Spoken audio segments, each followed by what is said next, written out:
কোন ব্যক্তি যদি প্রধানমন্ত্রীর প্রতি লয়াল থাকে সেটা তার ব্যক্তি স্বার্থে, কিন্তু কেউ যদি ব্যক্তি হিসাবে তারেক রহমানের প্রতি লয়াল থাকে সেক্ষেত্রে চিন্তা করতে হবে এখানে কিছু লয়ালটি আছে। কিন্তু আমি মনে করি না ব্যক্তি তারেক রহমানের প্রতি যারা লয়াল তারাও লয়াল না। একটা কারণে, সবাই তারেক রহমানকে দেখে পয়সা কামানোর একটা সিঁড়ি, উপরে ওঠার একটা সিঁড়ি।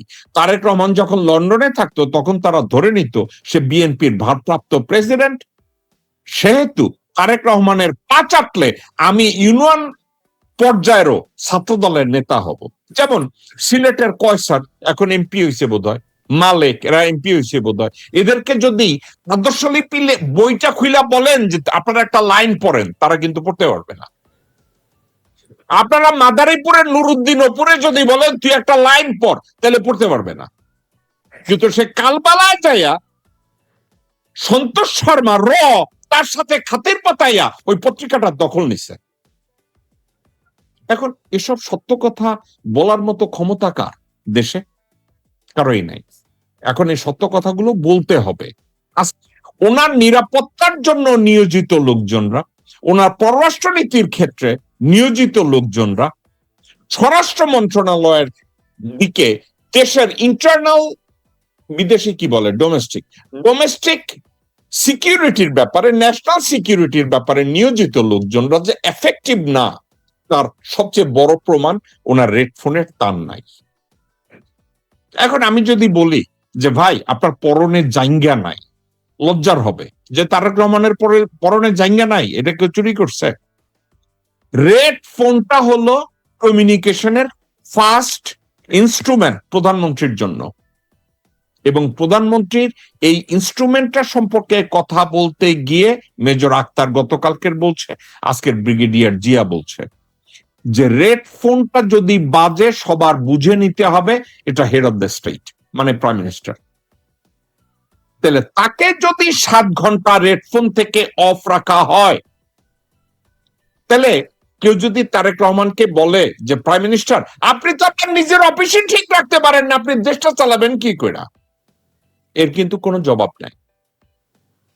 তারেক রহমান গড়ের মাঠের মতো কতগুলো গরু ছাগল দিয়ে আপনার চারপাশ বোঝাই করতে পারবেন, কিন্তু তারা এফেক্টিভ হবে না, কারণ তারা এফেক্টিভ না। শিক্ষাগত দিক থেকে 2-4 জন এফেক্টিভ হলেও কাজের ক্ষেত্রে তারা কেউ আপনার প্রতি লয়াল না। গতকালকে মেজর আক্তারের একটা কথা আমার মনে পড়ে। উনি বলেছেন তারেক রহমান তার নিরাপত্তা এবং রেড ফোনের ক্ষেত্রে তারেক রহমান নিজেকে একজন যোগ্য ন্যাশনাল সিকিউরিটি অ্যাডভাইজার উনি অ্যাপয়েন্ট করতে পারেন। এটা বাংলাদেশের কনস্টিটিউশনে কোথাও লেখা নাই, কিন্তু একজন ন্যাশনাল সিকিউরিটি অ্যাডভাইজার ওনার পাশে উনি দাঁড় করাতে পারেন। 2, উনি ডক্টর খলিলুর রহমানকে পররাষ্ট্রমন্ত্রী হিসাবে অ্যাপয়েন্ট করে অত্যন্ত দূরদর্শিতার পরিচয় দিয়েছেন। 2, 3, আমি একটা কথা বলছিলাম, তারেক রহমান নিজে যদি গুপ্ত হয় আমি খুশি হব। ইদানিং তারেক রহমান এবং খলিলুর রহমানের কিছু কাজ কারবার কেন যেন আমি পছন্দ করতেছি। আমি এটার উপরে বিশেষ কিছু বলবো না, আমি চাই ওনারা এই কাজটা কন্টিনিউ করুক, আমার পছন্দটা আরো বাড়তে থাকুক। 2, 3,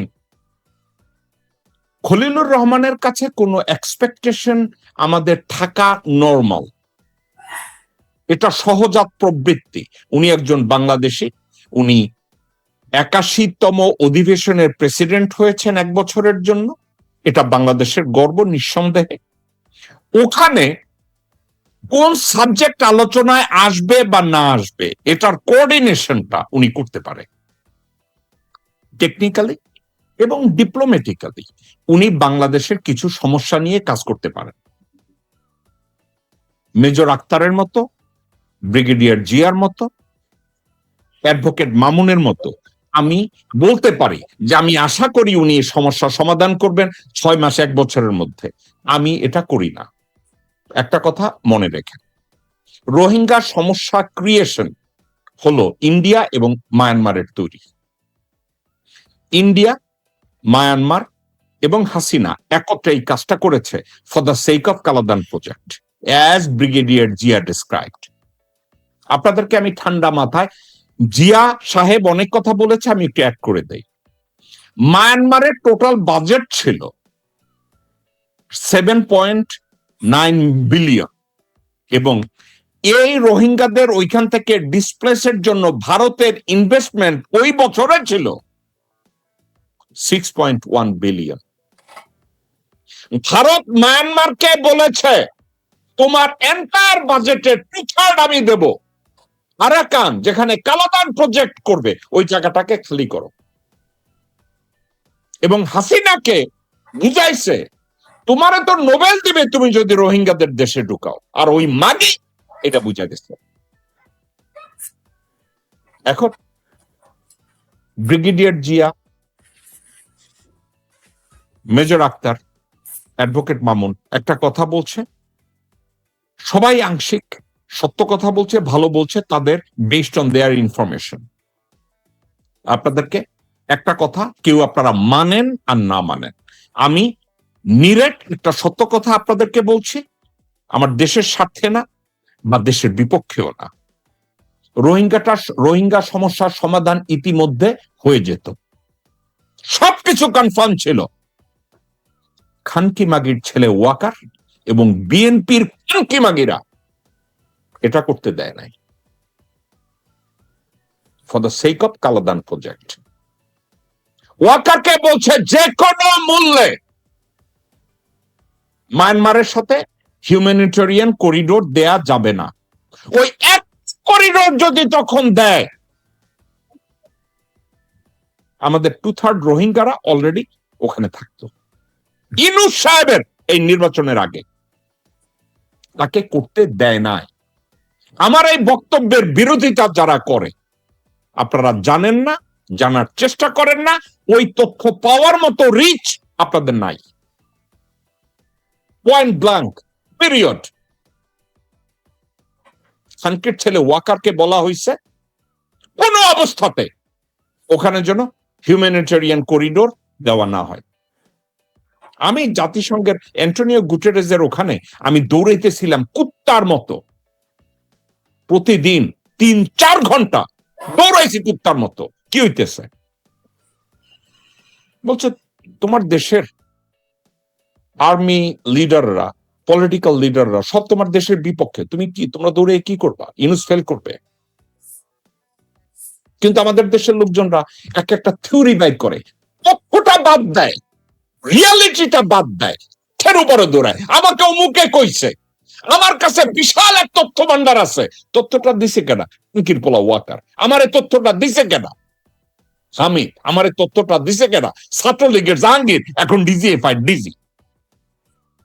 ওয়ারাস আমরা খোঁচাইতে যে দেখি কমপ্লিটলি ডিফারেন্ট চিত্র। খলিল সাহেব কি ক্যাপাবল হবে এই সাবজেক্টটাকে সামনে আনতে? হ্যাঁ, উনি আনবে, কিন্তু সমাধান হবে না। একটা কথা আপনাদেরকে আমি বলি, এটা বলা উচিত নেই ডিপ্লোমেটিক্যালি, কিন্তু দেশের স্বার্থে, আপনাদের জানার স্বার্থে একটা কথা বলি। খলিলুর রহমান এই নির্বাচনের আগে ভারতে গিয়ে সঠিক কাজ করেছে। খলিলুর রহমান এই নির্বাচনের আগে ওমানে গিয়ে সঠিক কাজটা করেছে। খলিলুর রহমান এই নির্বাচনের আগে ইউরোপিয়ান পার্লামেন্টে গিয়ে সঠিক কাজটা করেছে। এর চেয়ে বেশি আমি আপনাদেরকে বলতে পারলাম না। আপনারা জানেন না, এটা নিয়ে কথাও বলেন না। না জানা কোনো দোষের কিছু না।